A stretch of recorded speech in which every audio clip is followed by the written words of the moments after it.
Kuwa tuna mkutano huu na waandishi wa habari, mkutano wa kipekee kabisa.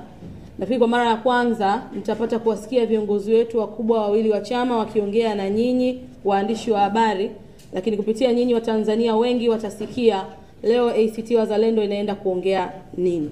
Sasa bila kupoteza muda niwakaribishe sana, na kwa kuanza nimkaribishe naibu katibu wa mambo ya nje ndugu Nasra Nassor kwa ajili ya kufungua mkutano wetu wa leo. Alafu baada ya hapo atakaribisha viongozi kwa ajili ya kuendelea. Karibu sana.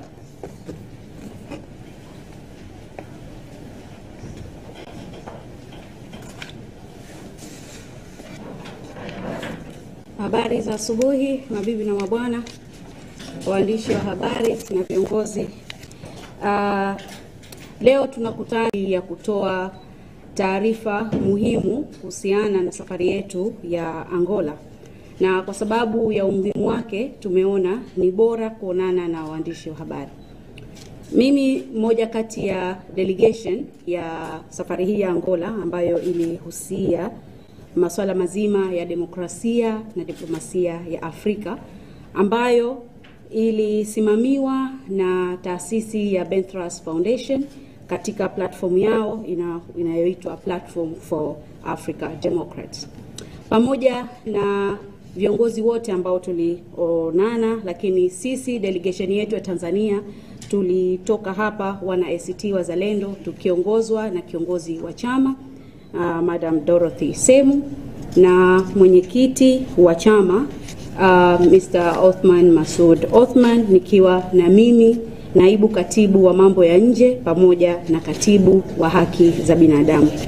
Programu hii ya Angola ilikuwa inasimamiwa na kwa ajili ya majadiliano kuhusiana na masuala mazima ya demokrasia ya Afrika, na kwa sababu kuna mabadiliko na maboresho katika demokrasia na siasa za nchi za Afrika na ukanda huu wote na dunia nzima. Na tuliona kuna umuhimu mkubwa wa sisi kama taasisi jumuishi kukutana kwa ajili ya kubrainstorm, kupeana experience kutokana na masuala mazima ya demokrasia ya Afrika. Na taratibu zote zilifuatwa kwa mujibu wa kitaasisi, lakini kwa mujibu wa kiserikali, kwamba tulikuwa tunafuatana na Vice President of Zanzibar.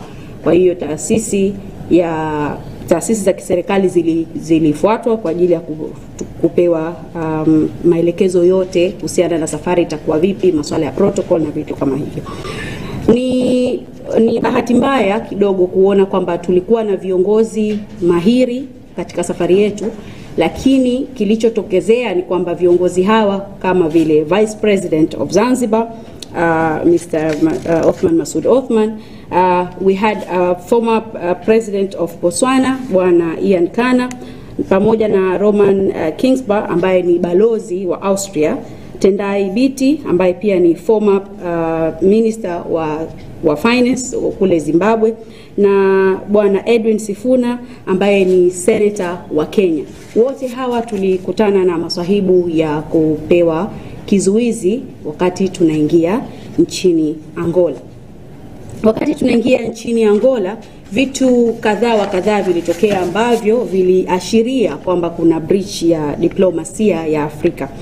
Kimoja ni kwamba viongozi wetu walishikiliwa hapo pamoja na sisi tuliofika pale, lakini ibaya zaidi tulikuwa na balozi ambaye anawakilisha nchi Tanzania akiwa kule Zambia, lakini alifuatana na ujio wa Mheshimiwa Othman Masoud kama ni moja kati ya delegation ya serikali.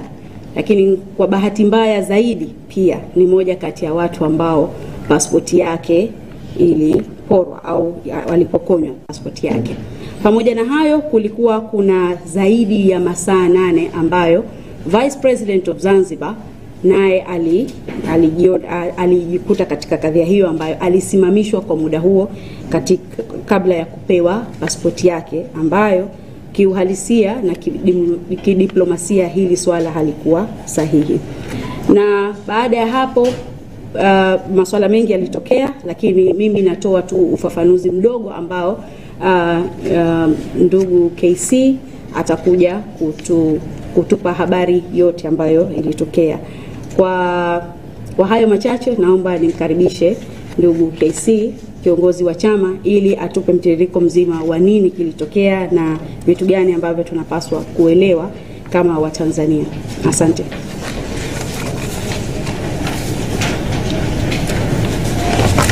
Habari ya asubuhi tena ndugu wanahabari. Asanteni kwa kuendelea kuitikia wito wetu. Nafikiri tumesikia kutoka kwa naibu katibu wa mambo ya nje na waziri kivuli wa mambo ya nje na ushirikiano wa kimataifa kuhusu yaliyotukia Angola. Mimi nitaanza kwa kuelezea kwanza umuhimu wa jukwaa hili.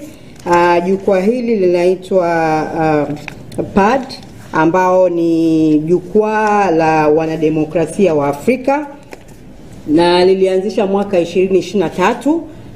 Huu ulikuwa ni mkutano wake wa 3 wa mwaka. Imekuwa ni kawaida kwa wanajukwaa hili kukutana kila mwaka kujadili masuala ya demokrasia katika Afrika, ulimwenguni mote, na masuala kuhusu uongozi kwenye nchi mbalimbali na namna ambavyo tunaweza tukafanya kazi pamoja kushirikiana na kuhakikisha kwamba tunapata haki na demokrasia katika Afrika.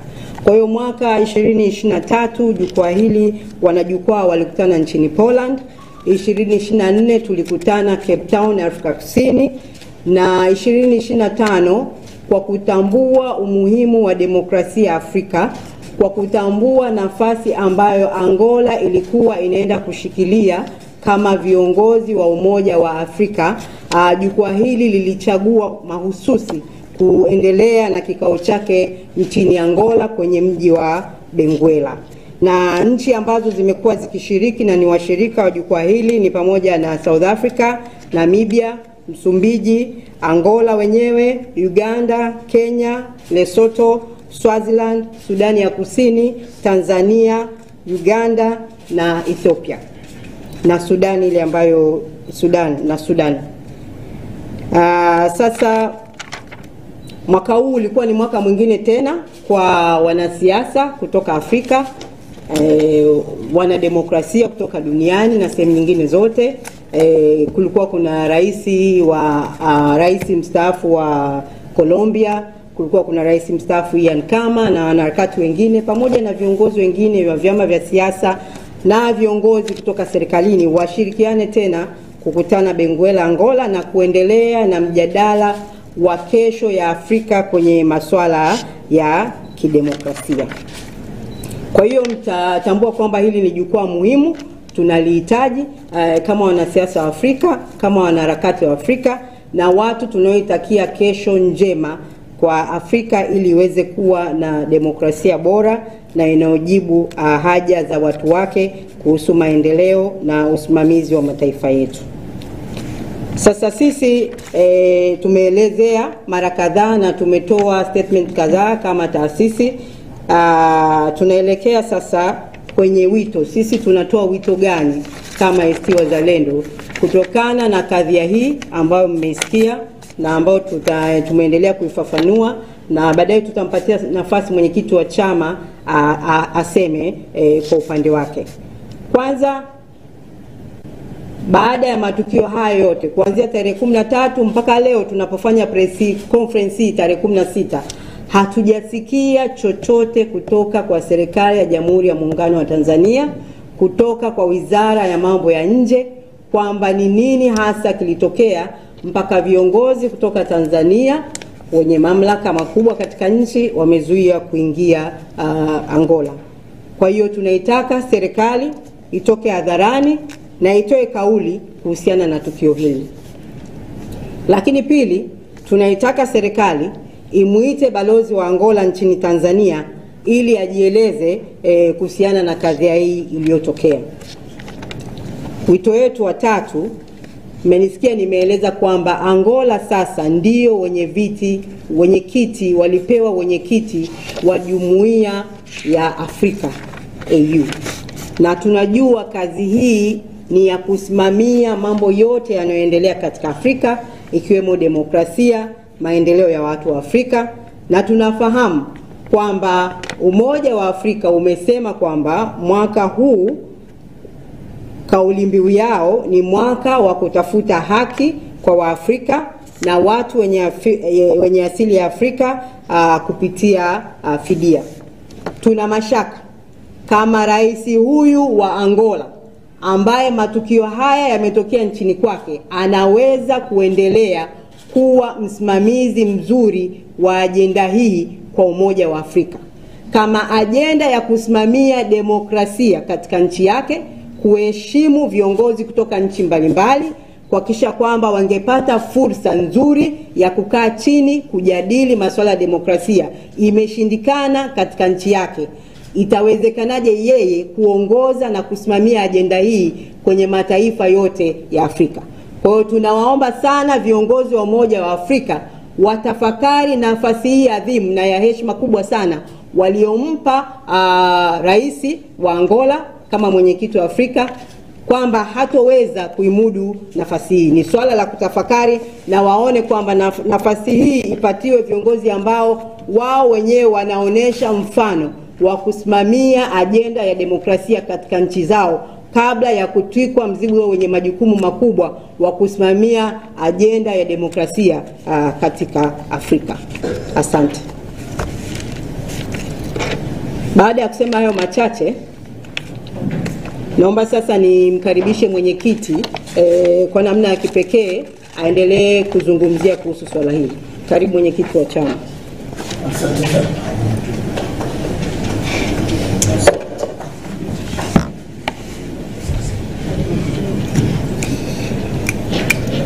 Ndugu viongozi, ndugu waandishi wa habari, habari ya asubuhi. Kwanza nichukue fursa hii kwa dhati kabisa kuwashukuru kwa kuendelea kushirikiana na sisi na pia kuendelea kufanya wajibu wenu mtukufu kabisa wa kuwahabarisha na kuwaelimisha Watanzania. La pili, mmesikia taarifa ambayo ilitangulia kuelezwa na katibu wetu wa mambo ya nje Dr. Nasra kuhusiana na jambo hili, na pia taarifa ya kiongozi wa chama. Na kabla ya hapo, naamini kwamba mlipitia taarifa iliyotolewa na chama chetu kuhusiana na hili. Kwa nini tumeamua kuitisha tena kuwaita kuzungumza na nyinyi katika hili? Ni kwa sababu pamoja na taarifa zote hizo ambazo ilitolewa, naamini mmeona pia taarifa ambazo wametoa wenzetu kutoka nchi mbalimbali. Mmeona labda clip ya rais mstaafu wa Botswana kama jinsi alivyoeleza tukio lenyewe lilivyotokea, kaeleza kwa ufasaha kabisa na masikitiko yake na alivyofadhaishwa na jinsi ambavyo hakutegemea kwamba jambo la namna ile lingeweza kutokea kwa watu na katika nchi ya Angola. Sasa sisi pia tumeona kwamba na hapa kwetu watu mbalimbali wameendelea kulipotosha jambo hili, pamoja na taarifa hii kuwa ya wazi. Na ililotufadhaisha zaidi na ambalo linanifanya na mimi nisimame hapa baada ya viongozi wenzangu hao kulieleza, ni upotoshaji huu kufanywa na viongozi waandamizi wa Chama cha Mapinduzi, na hasa mtu ambaye hukumtarajia kama makamu mwenyekiti bara wa Chama cha Mapinduzi Bwana Stephen Wasira, na pia naibu katibu wa habari na uenezi wa kule Zanzibar ndugu Hamisi Mbeto. Upotoshaji walioufanya kwa kweli ni mbaya sana, na mimi naamini kwamba unaipaka matope hata serikali, kwa sababu kikubwa ambacho wamekizungumza ni kama kwamba kwa upande hasa wa makamo wa kwanza wa rais Zanzibar, kwamba ni kwa sababu hakufata utaratibu, hajui utaratibu wa kusafiri nje. Sasa wao inawezekana mawazo yao, hizi ni siasa nasema za kichokora kabisa kwa kweli, kwa sababu katika hali ya kawaida wao wanaona kama hili linamhusu mtu binafsi, lakini wamesahau kwamba wao ni viongozi wa chama ambacho kinasimamia serikali zote mbili, na ina maana haya wanayoyazungumza mtu anaweza kutokana na nafasi walizonazo, kutokana na kwamba ni viongozi waandamizi mtu anaweza kuona kwamba labda haya yametoka ndani ya serikali. Mwingine anaweza akaona kwamba labda hii serikali kumbe ni ya ovyo sana, kwamba makamu wa rais anasafiri kwenda nje na serikali inamwachia, serikali haichukui hatua ya kufata taratibu za kidiplomasia na za kiprotokoli ziliopo. Hasa hili ni jambo la kufadhaisha, na ndio maana kusema ni vizuri kuliweka rekodi sawa sawa ili Watanzania wafahamu, Watanzania wajue tuna viongozi wa aina gani ndani ya Chama cha Mapinduzi. La kwanza niseme kwamba taratibu zote za kiserikali zilifuatwa, kwa sababu kwanza unapotaka kusafiri kwenda nje ni lazima kupata, kwa makamu wa kwanza wa rais, lazima kupata ruhusa ya rais wa Zanzibar, na ruhusa hiyo iliombwa na ikatolewa kwa maandishi. Kwa hiyo kwenye hilo kwanza wala halikuwa ni upotoshaji kusema kwamba labda hakukuwa na taratibu ambazo zilifuatwa.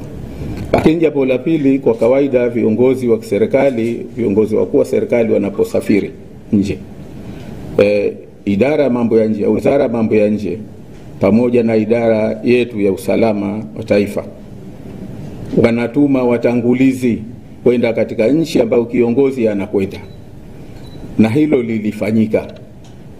Watangulizi walienda siku 5 kabla ya kiongozi au makamu wa kwanza wa rais kwenda nchini Angola, na walienda mpaka Benguela. Sasa unaposema kwamba taratibu hazikufuatwa, unakuwa mtu wa ajabu kwa kweli. Lakini niwahakikishie Watanzania kwamba watangulizi kama ulivyo utaratibu walipelekwa, na walipelekwa well in advance, na walienda mpaka kwenye kituo ambacho ilikuwa tufanyie mkutano. Lakini jambo la tatu ni kwamba kwa kawaida kiongozi anaposafiri kama anapita pengine transit, basi ubalozi katika nchi ile ambayo anapita transit kwa kawaida wanakuja kumlaki na kumsaidia taratibu za usafiri. Na hilo mimi niseme kwamba tulipoondoka Dar es Salaam, transit ilikuwa Johannesburg, Afrika Kusini, na nishukuru sana kwamba nimekwenda pale, nimefika pale na ujumbe wangu, na tayari nikamkuta balozi wetu pale Mheshimiwa James Bwana yupo na watendaji wake wa ubalozini, na wakatusubiri, wakaja kutupokea kwenye ndege, na tukakaa sehemu ya transit lounge, na baadaye wakatusindikiza mpaka kwenye ndege, tukaondoka kuelekea Luanda, Angola. Kwa hiyo hilo ni jambo la msingi sana kwamba serikali ilijua na ilitimiza wajibu wake kiuweledi na kwa taratibu zinazotakiwa. Lakini kawaida nyingine, utaratibu ni kwamba kiongozi anapokwenda katika nchi ambayo anakwenda, kwa kawaida ubalozi wetu unakuwepo na kushughulikia taratibu zake za kuweko katika nchi ile. Na mimi nishukuru sana kwamba pamoja na matatizo ya usafiri ambayo yalimfanya balozi wetu wa Tanzania nchini Zambia, Luteni General Matthew Kitungule alikuwepo tokea Afrika ya Kusini, na tukawa kwenye ndege moja kwenda Luanda, Angola, na tumefika pale na akaanza taratibu za kushughulikia jambo hili, kushughulikia ziara hii. Na bahati nzuri nchini Angola tuna mwenzetu Mtanzania ambaye yuko miaka mingi, alienda tokea kwa taratibu za kiserikali, Bwana Mzirai, na ambaye kuna wakati alikuwa ni balozi wa heshima, na tumemkuta pale na yeye amekuja kutupokea. Au alikuwepo uwanja wa ndege, kwa kawaida huwa anaruhusiwa kuingia ndani, siku ile hakuruhusiwa. Ni kwa sababu gani? Wanajua wenyewe serikali ya Angola. Kwa hivyo mimi ninachosema ni kwamba taratibu zote zinazostahiki zilifuatwa. kama ni makosa yalifanywa makosa na nchi ya Angola, na hii ndio ya kuulizwa, hii ndio ya, kwa sababu sisi tulipofika taratibu, hata kama walikuwa na tatizo na tulichoendea tujalia, lakini hawakupaswa, au kama walikuwa na tatizo na sisi, basi kwa kawaida unaambiwa kwa nini huna visa, huna kitu gani, ni undesirable, lakini wote sisi ni mashahidi. Ndio nasema hizi taarifa nzuri meziona kupitia sources mbalimbali, kwamba hakuna ambaye alielezwa kwanza kinachofuata, kwamba hatua gani, hatukuelezwa tatizo ni kitu gani. Mpaka hapa tunasimama, basi mpaka leo hatujaelezwa kulikuwa na tatizo gani. Si serikali ya Angola, si serikali yetu ya Tanzania ambayo imetoa taarifa rasmi. Sijui kama na wao walielezwa, kwa sababu tegemea kwamba balozi wetu ingejua, lakini balozi wetu tumekuwa naye pale, lakini hakujua. Lakini na jingine la mwisho niseme kwamba wakati tukiwa uwanja wa ndege katika sakata hili, nilizungumza na waziri wa mambo ya nje wa Tanzania Mheshimiwa Mahmoud Thabit Kombo. Alinipigia mara 3 kunieleza hatua ambazo wanachukua kujua tatizo liko pahala gani na kufuatilia jambo hili. Kwa hivyo mimi niseme wito wangu kwamba hasa kwa haya ambayo yamepotoshwa na watu ambao ni waandamizi, viongozi waandamizi wa Chama cha Mapinduzi, naiomba sana serikali na natoa wito serikalini kama mwenyekiti wa chama cha ACT Wazalendo kwamba serikali iwachukulie hatua viongozi hao, kwa sababu upotoshaji wao umeipaka matope sana serikali. Upotoshaji wao umewafadhaisha wananchi, kusema kweli, kwa kiasi kikubwa. Wameact irresponsibly kwa namna ambayo kwa kweli haiendani na nafasi zao ambazo wamechukua. Nadhani huo ni wito wetu sisi kama chama cha ACT Wazalendo kuhusiana na jambo hili baya, na nadhani mengine KC ameeleza vizuri kuhusiana na msimamo wa chama chetu katika hili, na kwa hivyo naomba ni washukuru sana kwa kunisikiliza. Asante. Asante sana. Naomba nikaribishe maswali machache na asizidi 3 kwa kweli. Karibuni. Kama kuna mtu anaswali, kaka pale nyuma, unasema jina lako, unatoka chombo gani, na unasema swali lako. Karibu.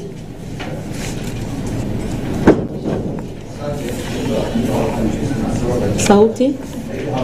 Ndio. Jana mlipokuwa mnarejea ilipangwa kuongea na wale kuongea na waandishi pale airport, lakini hilo halikufanyika.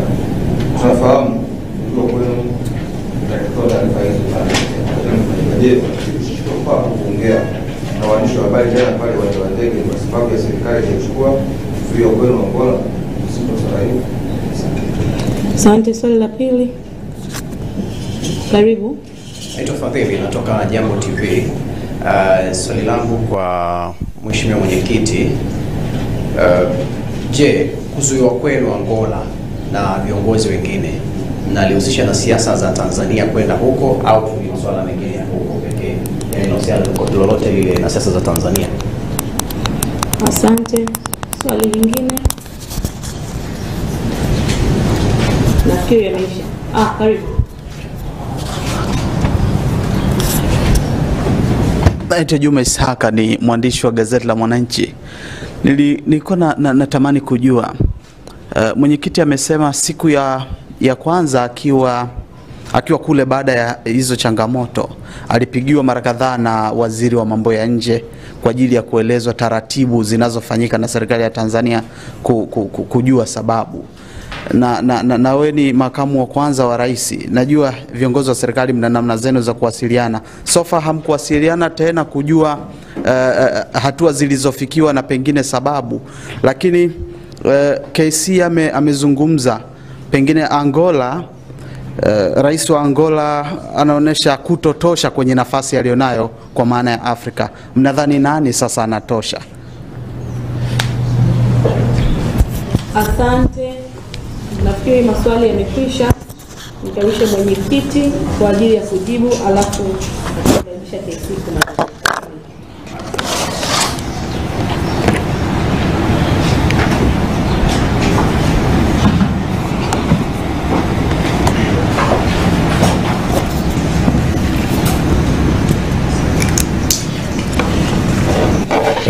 Ni washukuru tena kwa mara nyingine na kwa maswali mazuri ambayo yanaonesha tu kwamba tulifuatilia kwa makini tulioyazungumza hapa.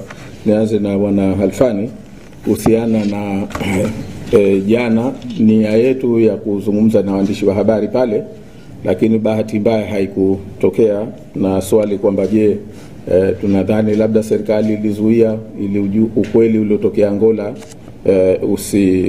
usijulikane. Kwanza niseme kwamba mimi siwezi niwe mkweli kabisa. Sioni vipi serikali itakuwa na interest ya kuzuia kilichotokea Angola kisijulikane, kwa sababu ni mambo ya ndani ya Angola. Lakini jana pale, baada ya kufika kushauriana na mamlaka ya uwanja wa ndege, na akatueleza mazingira ya pale launch ambayo tulikuwa tunatumia kwamba ni general launch, na mara nyingi wanaingia watu kadhaa, watu mbalimbali, pengine isike kwa mazingira mazuri ya kufanya mahojiano na waandishi wa habari kwa sababu ya hiyo disturbance. Kama tulikuwa na nini hiyo, pengine tungeweza kuipanga mapema tukapata launch exclusive, lakini bahati mbaya na kwa sababu ya mazingira na muda ambao ulikuwa umeshapita, tukasema basi bora ili pia tupate uwakilishi mpana wa vyombo vya habari, tukaona kwamba ni vyema hii tuifanye leo. Na zaidi pia tulizingatia kwamba ingekuwa vizuri na kiongozi wa chama na yeye, kwa sababu alikuwa alishiriki kwenye delegation ile, basi kupata fursa pia naye mkamsikia na mkakisikia chama kwa ukamilifu wake. Lilikuwa ni hilo kwa kadri tunavyofahamu. Kutoka Jambo TV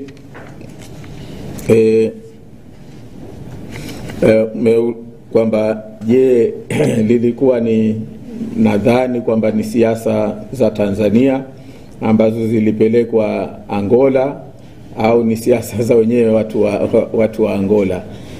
Mimi niseme uzoefu unaonesha kwamba kidunia, uzoefu unaonesha kwamba zinapotokea kwenye mambo kama haya, mara nyingi nchi huwa wanashirikiana au wanawasiliana au wana mashauriano pengine na nchi nyingine. Si mara nyingi mambo kama haya kufanywa na nchi moja peke yake, lakini kwa mazingira tuliyokuwa nayo sisi hatuna sababu ya kuona kwamba ni siasa za Tanzania zimeenda kule, lakini mazingira ya kisiasa ya Angola yanakuonesha kwamba haya pengine ni mazingira ya wenyewe ya siasa za Angola, kwa sababu kama mmefuatilia, na hili ni muhimu watu tukalifahamu, Watanzania wakalifahamu kwamba kwa muda mrefu siasa za kule zilikuwa ni za mapambano kwa maana ya mapigano, na wahusika wakubwa wamekuwa ni pamoja na MPLA, UNITA, lakini baada ya wenyewe kufanya prosesi zao za maridhiano, makubaliano, sasa hivi vyama ni vyama halali.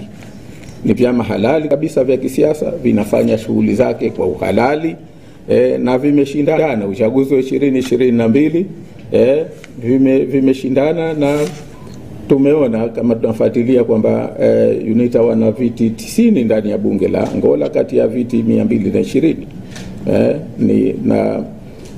na mgombea wao wa urais alipata asilimia zaidi ya 44 ya kura za urais. Sasa na uchaguzi unakaribia, unakuja huko mbele. Kwa hivyo ukikuta pengine watu vigogo wengi hawa ambao wana kauli wengine katika nchi zao, wanakutana na pengine makao makuu au venue ilikuwa katika mambo haya, mara nyingi mtu anaweza akapata wasiwasi. Sisi hatuna sababu ya kuona kwamba Tanzania inahusika, hatuoni usike vipi katika hili, lakini mazingira yaliyoko Angola yanakuambia kwamba yanatosha kwamba kukupa hayo, na mara nyingine lazima tukubali nchi zetu hizi za Kiafrika wanao walisha matango pori viongozi wakafanya maamuzi ya ajabu, hakuwa ni watu wadogo sana kwa kweli, kwa kutokutimiza wajibu wao. Kwa hivyo mimi sina sababu na hatuna sababu sisi kama chama kuona kwamba hizi ni siasa za Tanzania zimeingia Angola kwa mazingira, na tukizingatia mambo yote haya ambayo yapo. Na la mwisho, Bwana Juma Ishaka, kwamba kama tuliwasiliana tena na waziri wa mambo ya nje kujua kilichoendelea, bahati mbaya au niseme nzuri, sofa wakati tunarudi sisi tukiwa njiani, tumepishana na waziri wa mambo ya nje, naye alikuwa anaelekea nchini Angola kwa shughuli zake za kikazi. Kwa hivyo sijapata kuwasiliana naye hadi sasa kujua pengine, na kwa bahati mbaya serikali haijatoa kauli rasmi ya kilichotokea. Kwa hivyo nadhani ni mambo ambayo tutaendelea kufuatilia. Asante sana.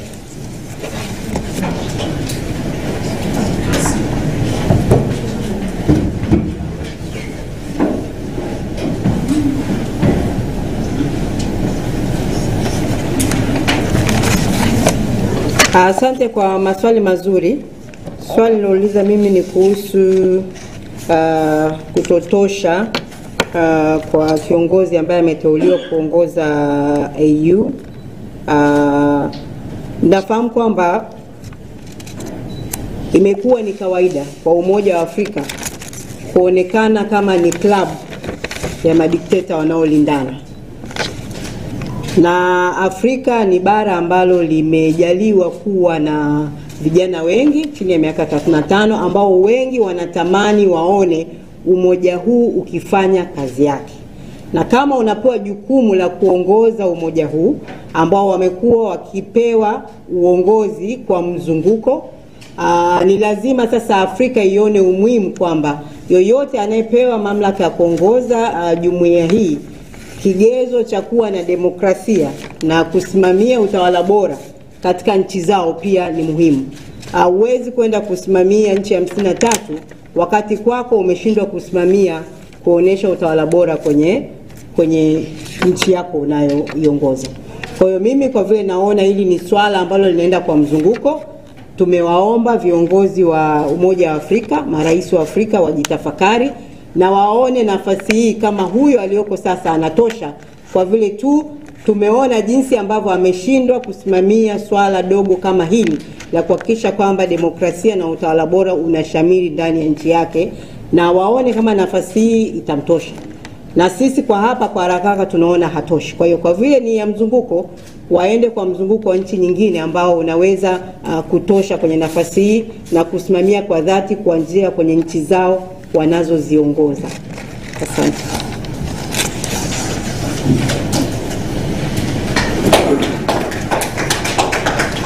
Asante. Kwa mara nyingine tunawashukuru sana waandishi wa habari kwa kujumuika pamoja na sisi leo, na huu ndio mwisho wa mkutano wetu na waandishi wa habari. Asanteni sana, na wakati mwingine tunawakaribisha tena. Asanteni viongozi.